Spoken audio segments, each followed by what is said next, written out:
Avec Christophe Dansette. Bonjour Christophe. Bonjour Damien. On va revenir sur ce dernier Conseil des ministres, car c'est le dernier surtout pour Bruno Le Maire, qui quitte donc Bercy après un record de longévité. Un septennat, c'est-à-dire 7 ans. Il aura vécu, selon son décompte, 350 de ses conseils des ministres, une vingtaine de G7 finances, 14 G20 finances et autant de réunions et d'assemblées du FMI, sans parler des allers-retours innombrables entre Paris et Berlin, lui le germanophone, ou entre Paris et Washington, ou encore des visites très nombreuses d'usines en France. Son pouvoir depuis 2017 n'a cessé de se renforcer puisqu'il était désormais à la tête d'un super ministère de l'économie, des finances et de la souveraineté industrielle et numérique. Finalement, il semblait indéboulonnable. Alors, quel bilan pour Bruno Le Maire après 7 ans à Bercy? Alors lui, il se vante d'un bon bilan. Il le dit même excellent.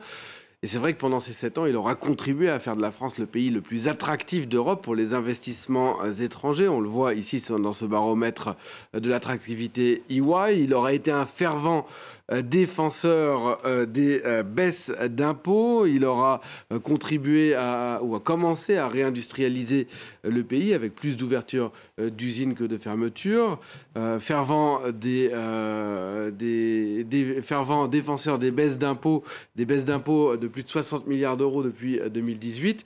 Pas question pour lui d'augmenter ses impôts. Il était aussi le garant, si vous voulez, de la stabilité fiscale, mot qu'il prononçait de nombreuses fois. Un dernier aspect de son bilan, c'est évidemment le chômage qui a baissé depuis 2017, passant de 8% à 7,5%, après être tombé à près de 7% en 2022. Excellent bilan. Il faut quand même regarder du côté des comptes publics aussi. Oui, pour ne rien arranger, à la veille de ce dernier Conseil des ministres, la Cour des comptes est venue publier un rapport au lance-flamme sur ce septennat budgétaire de Bruno Le Maire, avec un déficit public de 5,5% en 2023, 0,6 points de plus que ce qu'avait prévu le gouvernement. Et donc, les équipes de Bruno Le Maire, une dette de près de 3 160 milliards d'euros, soit plus de 110% du PIB. C'est 15 points de plus qu'avant la crise du Covid-19. Mais justement, est-ce que c'est pas en raison du Covid que les comptes publics sont si mauvais?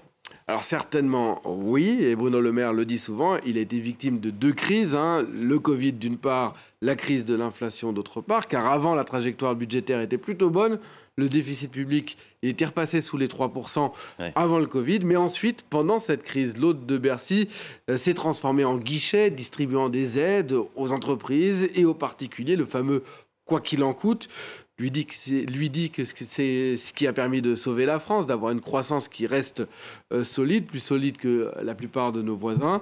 Sauf que nos voisins européens ont eu les mêmes crises. Ils sont parvenus, eux, à maintenir des trajectoires budgétaires bien meilleures. Et on le voit ici sur ces courbes. C'est le cas de l'Espagne, de l'Italie et de l'Allemagne. Le ministre de l'économie a publié la semaine dernière une tribune dans le journal Le Figaro qu'on voit ici comme une opération des ménages où il vante son bilan, prône désormais la vertu budgétaire, des économies supplémentaires à faire. Lui qui a gardé précieusement toutes les notes qu'il a transmises depuis un an à Emmanuel Macron sur les pistes d'économie à faire, manière aussi de repousser la faute sur le président de la République.